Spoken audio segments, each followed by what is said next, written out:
we feel like we have moments and spurts of superhero fatigue. What ends up happening? Guardians of the Galaxy 3 making 800 million, and then blow that idea way out of the water. This is one of the most popular DC storylines out there, like comic book wise. So it's kind of crazy that this movie was not able to resonate with the audience. And we have to ask ourselves why.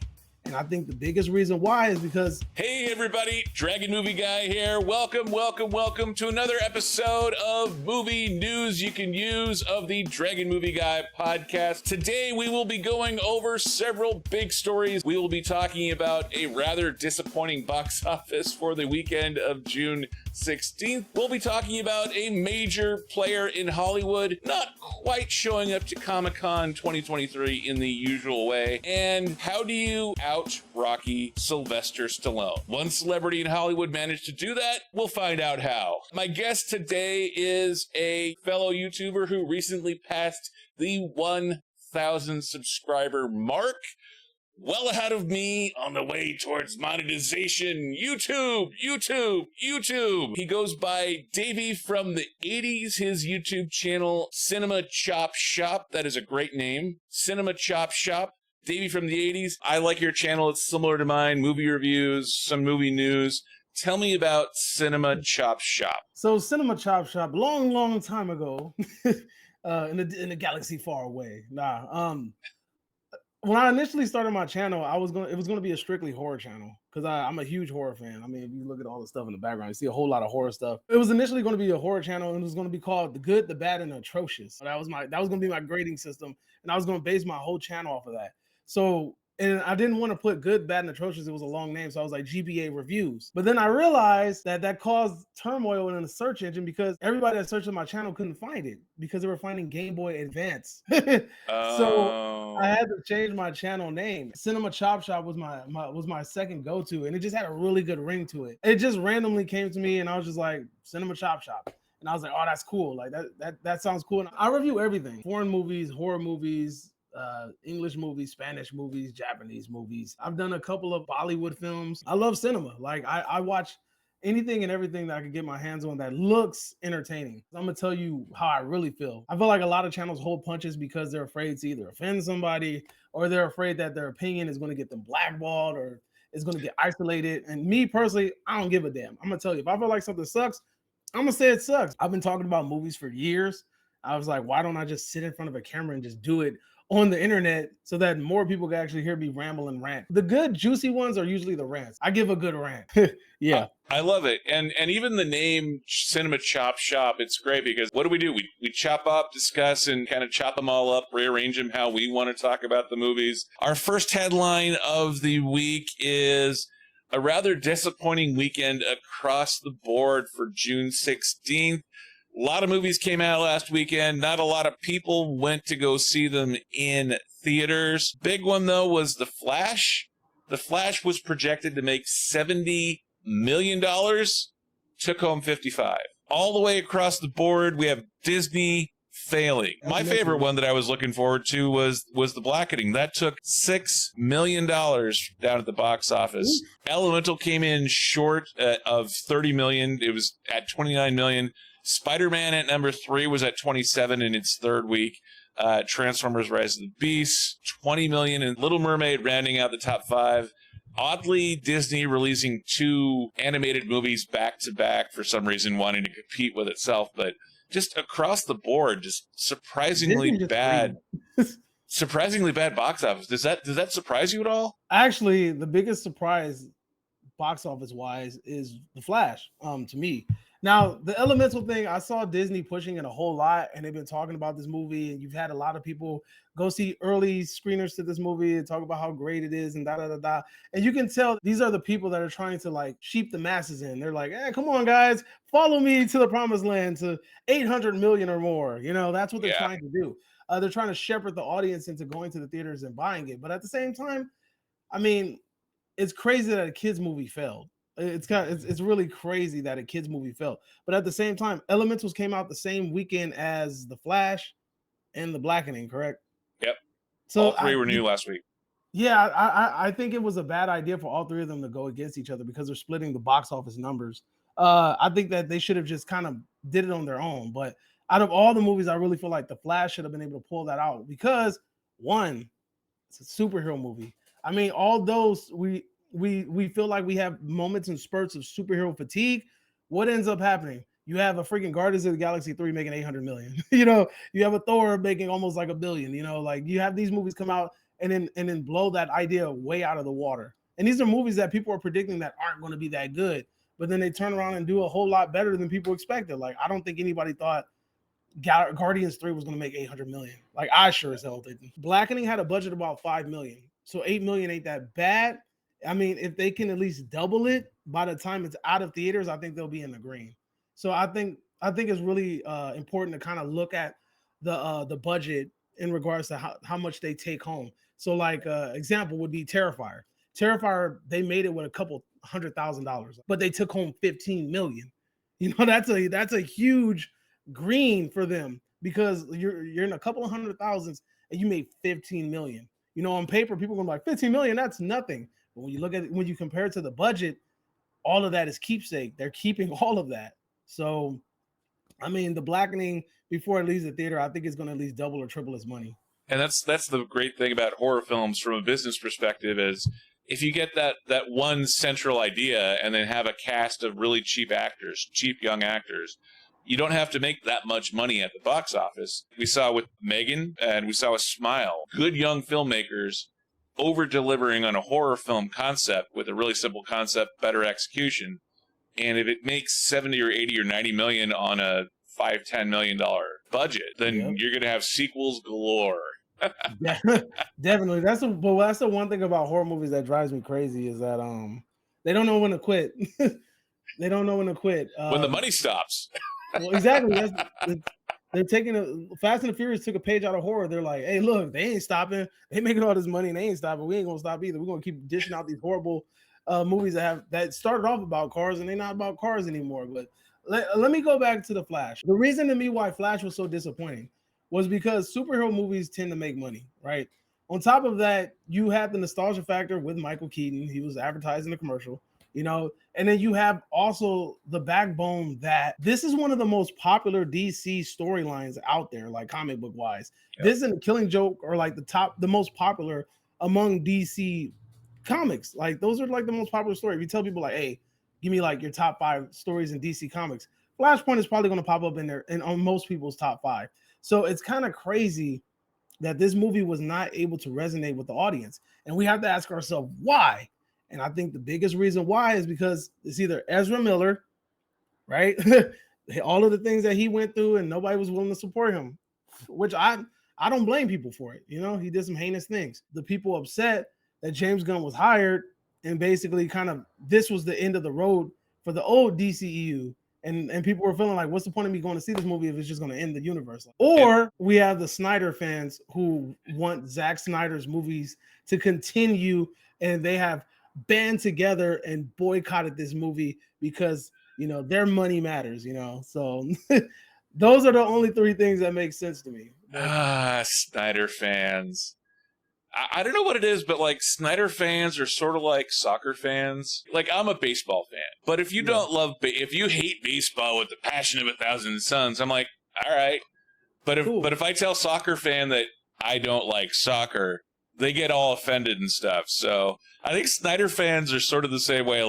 Like I love 300, but Watchmen, and the whole. I like Watchmen. I didn't like Sucker Punch, and people get mad about that. Actually, I was the opposite. Like I liked Sucker Punch, but I did not like Watchmen. That's your opinion, man. That's why we're here. That's true. That's why we all have our YouTube channels. Absolutely. You did your review of The Flash, and you were not a big fan of The Flash.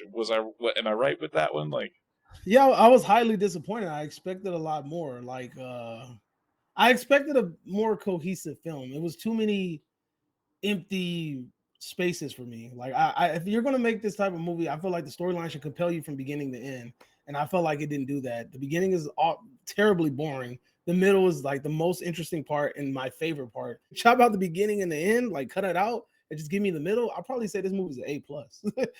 But that's not what we got. You know, we got a boring beginning, an awesome middle, and a terrible ending, and I just wasn't a fan of it. I actually did really like this film, which is unusual because I really do not like the Snyderverse as a whole, mostly because it is so dark and depressing. And as a guy who grew up in Seattle, dark and depressing is around you 300 days out of the year. So, but I actually did like this one because it was more hopeful. If I remember right, you teed off on the CGI.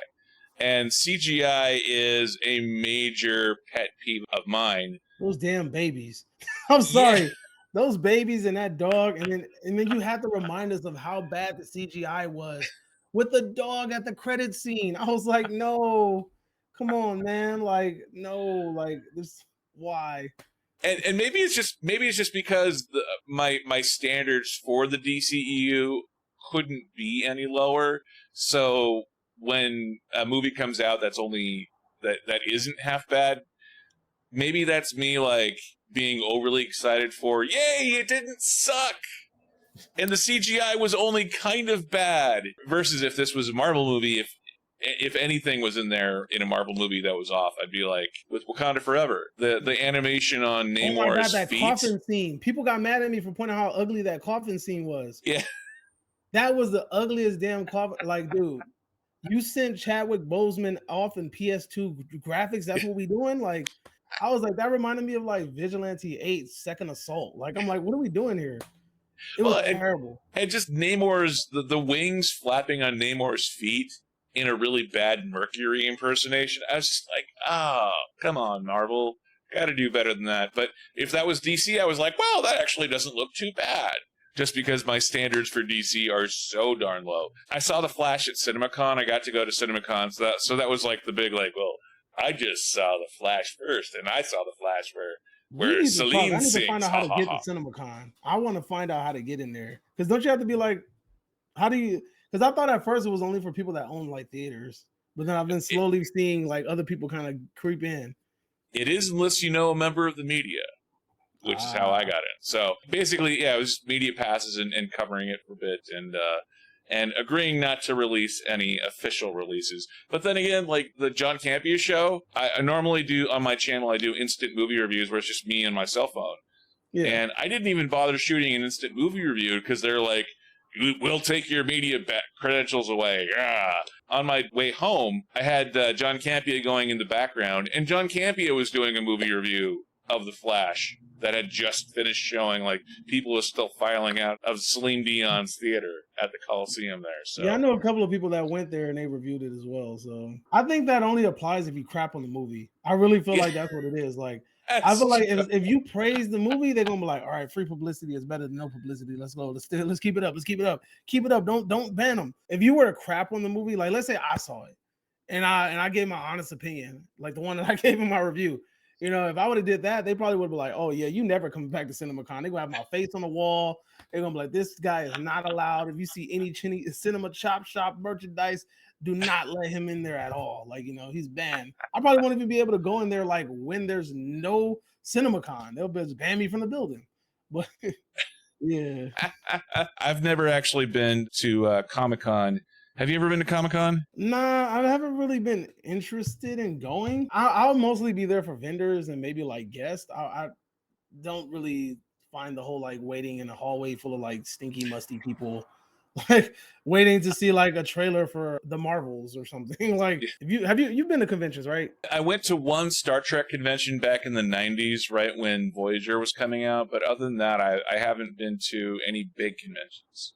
Okay, well, the hygiene in these conventions is very low. So you're going to run into a whole lot of people running on Listerine bottles and no brushing and armpits with no deodorant. And so I guess you will not be disappointed then by the fact that the Wrap is reporting that Marvel Studios is going to skip Hall H at Comic-Con 2023. Marvel last year was announcing a ton of stuff. They were announcing the end of Phase 4, Phase 5, and Phase 6.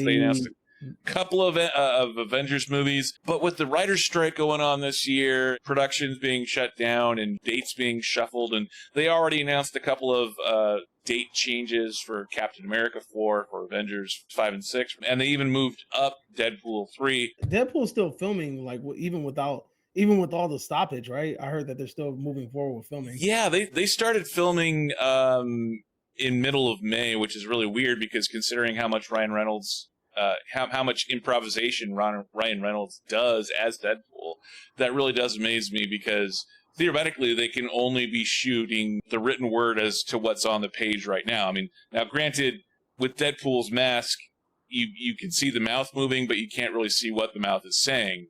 Yeah. So I guess that could be really easy to fix with ADR. Which title would have headlined that? Like, is there anything that would have blown people's socks off? Like, that's what I'm thinking about. Like, you have Marvel's Deadpool 3, Thunderbolts, the new Captain America movie. Yeah, Blade, like they announced, they brought out Mahershala Ali, COMICCON 2019. We're still waiting on the cast announcement for Fantastic Four, so we probably would have gotten early scenes, images from all of those films, from Captain America 4. Marvel's coming out later this year. A little bits of all of those, I would guess, given how big that Marvel is with traditionally with Comic-Con. So the fact that the fact that there is a presence there this year, the article in the wrap didn't say what that quote unquote presence would be, but Hall H is the big one. That is where I think they're just selling stuff. They said they're gonna have a presence there. I think that means like they're just probably going to be selling merchandise, maybe, and that they're just not going to be like occupying the actual physical space to like show movies or something. Yeah, as opposed to Kevin Feige actually being there with the stars of the films and stuff. That one really did surprise me, just given that Comic-Con 2022 was so huge with the announcements, because coming out of the pandemic and everyone glad to be back. It really does shock me that Marvel not going back this year. I mean, writer's strike makes sense. No one wanted to cross picket lines, makes sense. The mileage they get out of going there, like I've never been to Comic-Con, but I love all of the Comic-Con panels that make their way onto YouTube. So even if you're not physically there, you actually, as a fan of Marvel, as a fan of these characters, you can still absorb all the material while watching it on YouTube, watching it, reading about it online. So there's a lot of Comic-Con coverage. Like that's a big thing for a lot of people. They like sit down and as the announcements are rolling out, they're kind of just covering it live. So that's a big part of the YouTube, and that's kind of putting a lot of dent in people's channels too, because they won't really have anything to report on. But also, Marvel wasn't the only studio that pulled out, right? Didn't some other studios pull out of some of the? I think so. The article that I read did not mention which ones, but I think I remember seeing some headlines as to others dropping out, just because no one wants to cross a picket line. It is surprising to me though that Hall H is so competitive to get in. It's so expensive to go to Comic-Con. So the fact that the biggest cinematic universe not showing up to Comic-Con, that does kind of grab my attention a little bit. Will this reduce tickets? I wonder. Yeah, the poor scalpers. The poor scalpers, like $3,000 for a ticket, like $20 in a fruit roll up or something now. Fruit roll. I love superheroes more than fantasy, so I like Lord of the Rings, but I'm not a huge like. I'll watch it day one when it comes out in theaters. But this is a headline that was sort of interesting.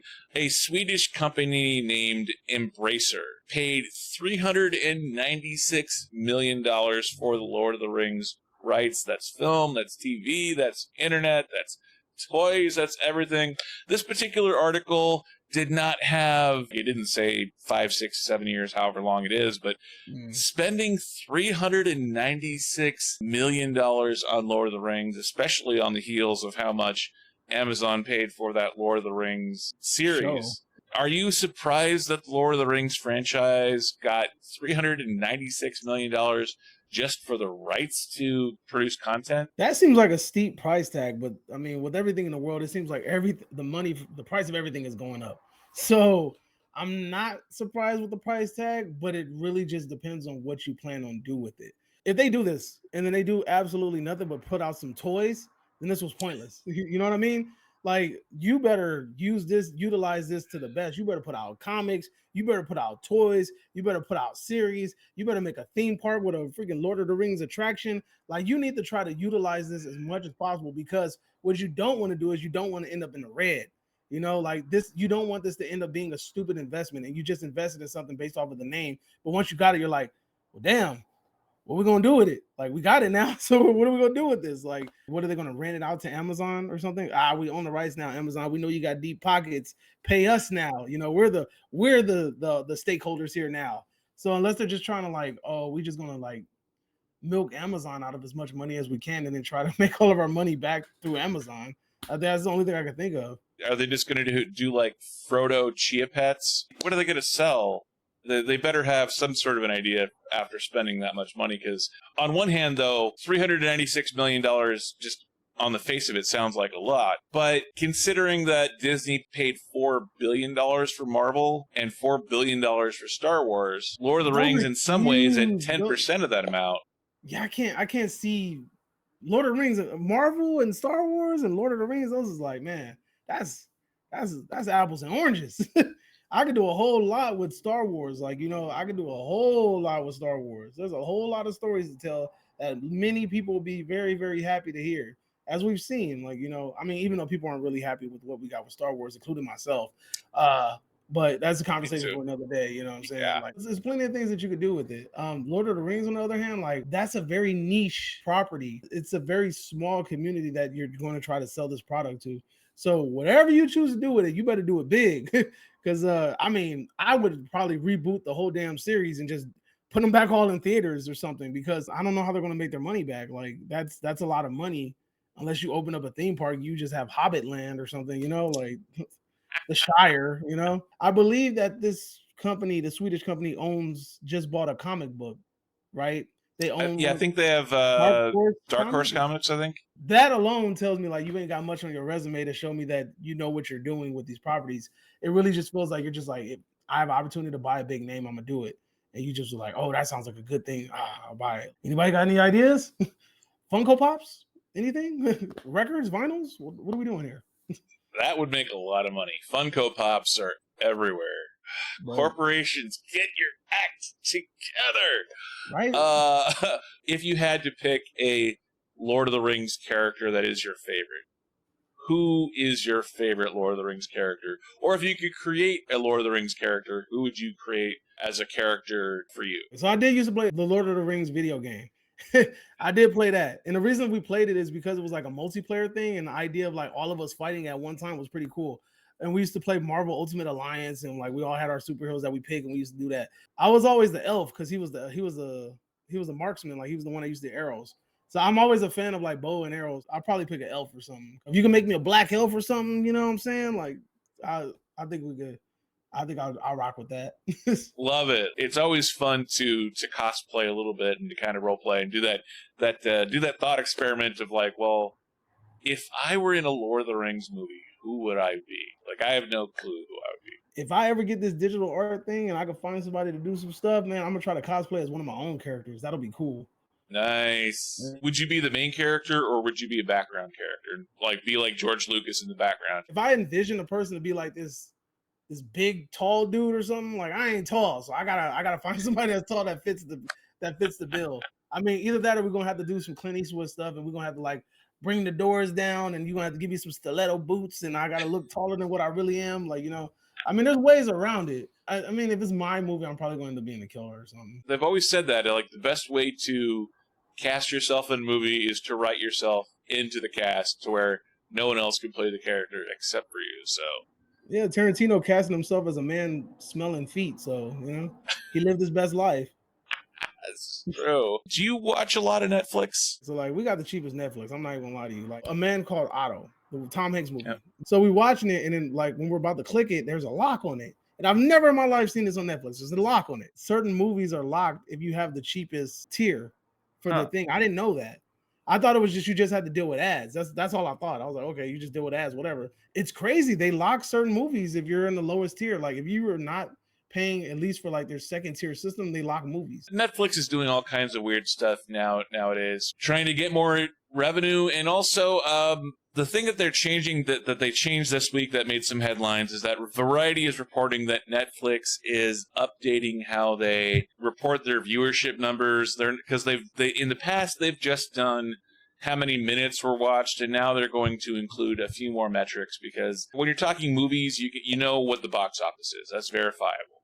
When you have television, you have Nielsen ratings. With Netflix and all the other streamers, but Netflix is the biggest streamer, let's be honest, they've been very vague. They release their top 10 each week, but 1 billion minutes watched or whatever it is. But they don't really say, there's not a whole lot of easily quantifiable, wrap your head around the numbers sort of thing. So do you like that they're adding extra statistics now, and we're getting to see, like, they're doing just simple math and dividing by how total minutes by runtime to give an estimated.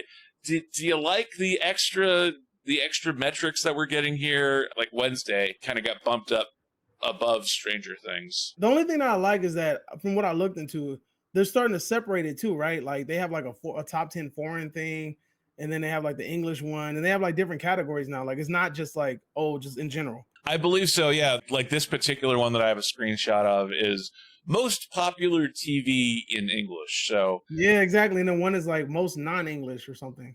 Right. Yeah. So that part might help me, because that way it makes it easier for you to pick something that might be popular but not in your country. Because look, as we're YouTubers and we're in the United States, most of our viewers we watch are also in the United States, you know, and then most of our friends are also in the United States. So a lot of the stuff that they rant and they rave about are things that are from the United States, because we have not broken out of this bubble of like really watching shows that are subtitled or foreign. Like the only compromise that we've gotten are movies that are subtitled. I thought that I was under the impression that Parasite was going to break this bubble, but it didn't. Like, I don't know if it's because they didn't strike too fast when the iron was hot or what, but I really thought that Parasite was going to break this bubble, but it didn't.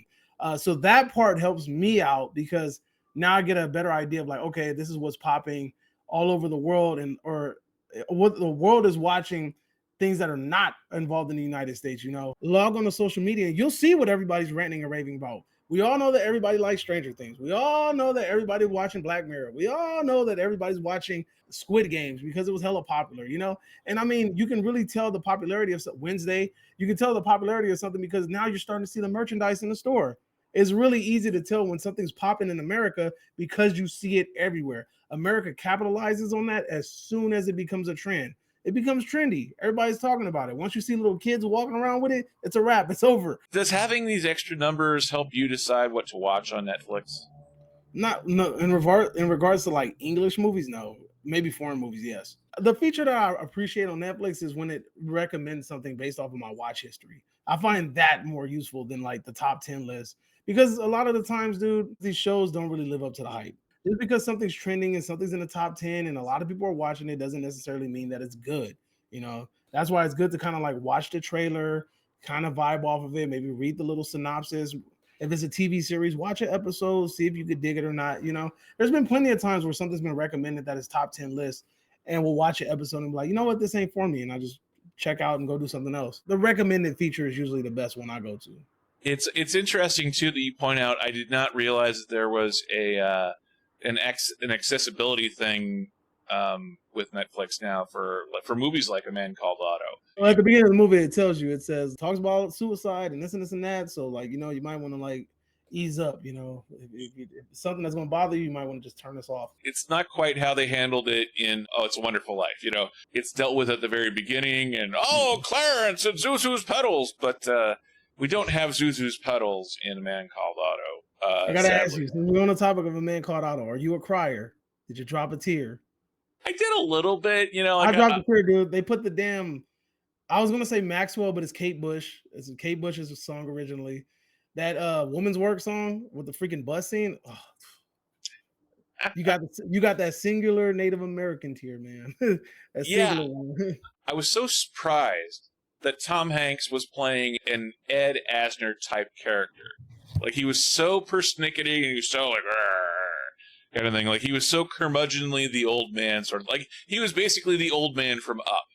And the fact that he was so determined, even after the nice family moves in, but he was so determined to carry out his goal in spite of everything and all the impact and getting to know everybody.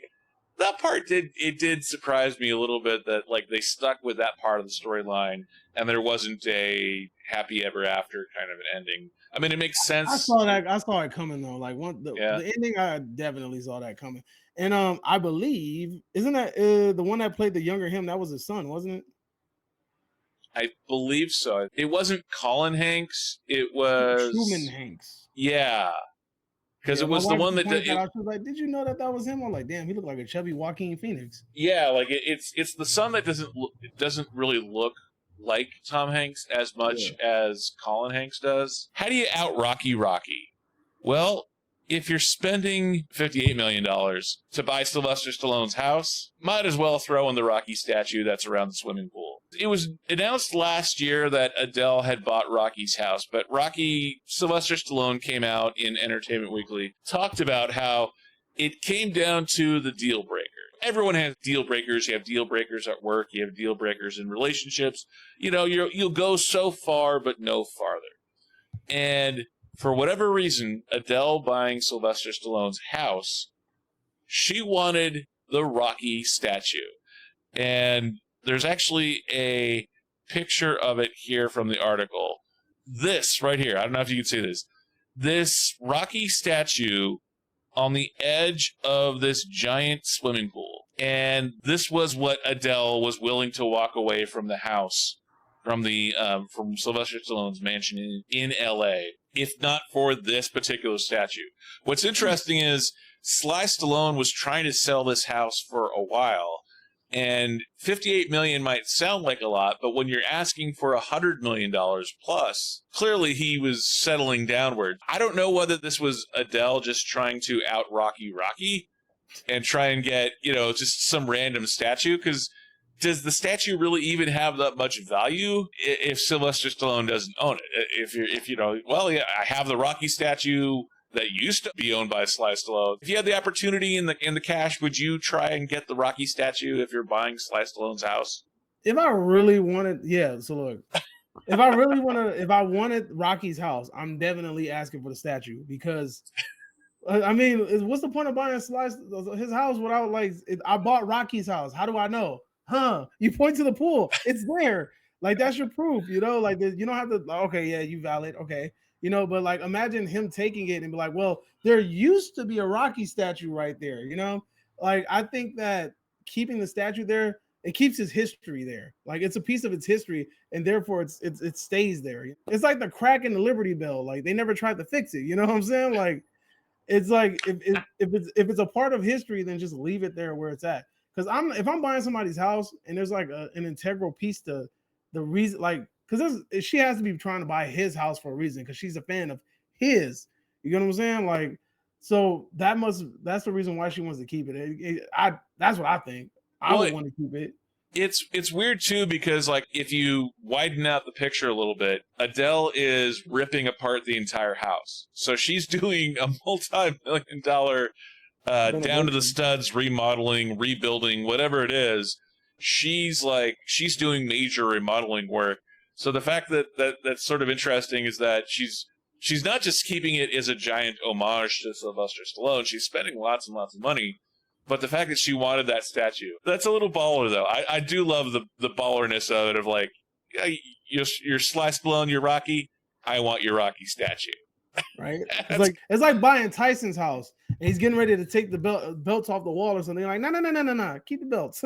I need them there as a memory's sake. Like, keep it there. But we also don't know how she plans to renovate. Maybe she's going to make a cool little ring kind of theme in the pool room. That'll be pretty dope if she did it. She surrounds the pool with a little velveteen rope or something, make it look like the corners. Hey, you never know. I'm just saying, she could probably make that room a whole Rocky theme, or Philly sweaty gym theme or something. I don't know. We don't know what's going through ADELE's mind, but I mean, I'm pretty sure it's going to be some player. So if you had a spare $100 million, just burning a hole in your pocket, if you had a spare $100 million and you were buying one celebrity's house, anywhere in the world, whose celebrity's house would you buy, and what would you insist on keeping of their property when you buy the house? Oh my god, that's a good question. Like the easiest target would be like anybody sports related, and then tell them to keep their trophies. Like that's like going to Vanessa Bryant and be like, here, I want your house. Keep all of Kobe's memorabilia. Like that would Oh, probably be my first go to.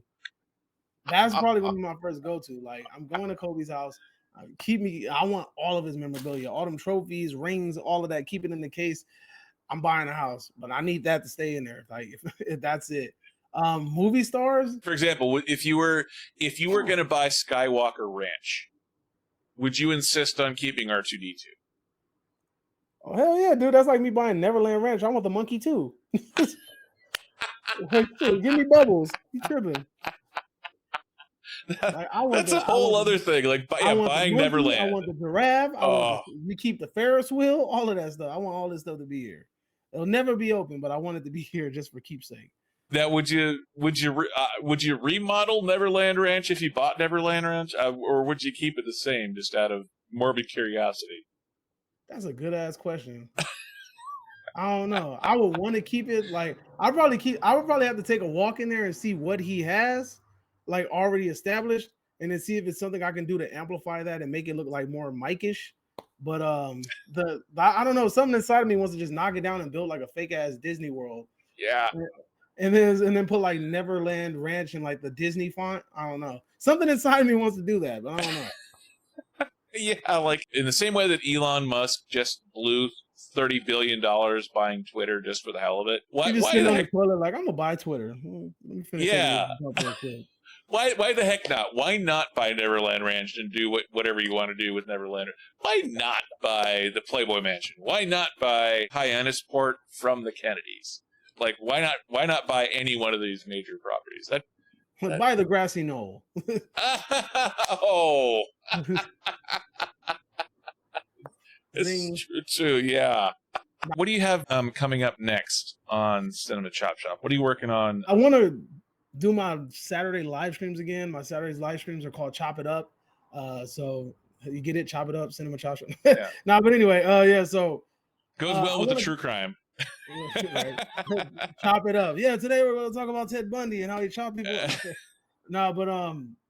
Just chopping it up about different movies and movie news and things like that. I want to get back into that. As far as like any movie news that I feel like is worthy of me talking about, I'm going to do. If a trailer, I don't like doing trailer reactions really, because I feel so fake doing like all that. I can't do it. Like I'm not fake like that. So if you watch my trailer reactions and I'm sitting there looking at the screen like this, it's because I'm truly analyzing the trailer. Like I'm not trying to like be fake. Like I feel like if I feel like I'm like, oh my god, did you see that? Whoa, did you? Like I can't do that. Like I'm sorry. You're not gonna get that on my channel. Like with the trailer reaction is not gonna happen. You might get a very hysterical laugh though, if it warrants it. But mostly it's just movie news and movie reviews. The movie that I've been putting on the freaking back burner on reviewing, because I really want to do A Man Called Otto, because that was a good movie, and to me it deserves a spot like with a review on my channel, because I really enjoyed that movie. And then also, have you seen Nefarious? I have not. No. Have you seen the movie The Boondock Saints? Parts of it. I've seen parts of Boondock Saints too, but I've not seen the first one. All right, one of the actors in that movie is in this movie, right? This movie actually surprised me. I feel like it's one of the most underrated, under the radar movies of 2023. It's not talked about at all. And the lead actor, who's one of the dudes in Boondock Saints, does a freaking fantastic job. And it's not easy. The movie's is like in a small setting. It's not much movement. It's not going all over the place. It's mostly in one room. And most of the movie is taking place between two people. And the movie is very dialogue driven. It's two people talking most of the movie. Nice. But the thing about it is the dialogue is so interesting that it makes it it captivates you when you watch it. It is such a good movie, man. It's underrated as hell. And that is literally one of my sleepers of 2023. What's the name of it again? Nefarious. All right. We should definitely talk more about doing some more lists, especially now that we're getting close way to halfway through 2023. All those halfway through the year lists are about to come up. We should do another video on our favorite movies from 2023 so far. So That's gonna be hard because I haven't liked much. It- My list gonna be my top 5 is gonna be more like a top 2. Love it. Thank you for coming on, Davey from the 80s. Cinema Chop Shop is the channel.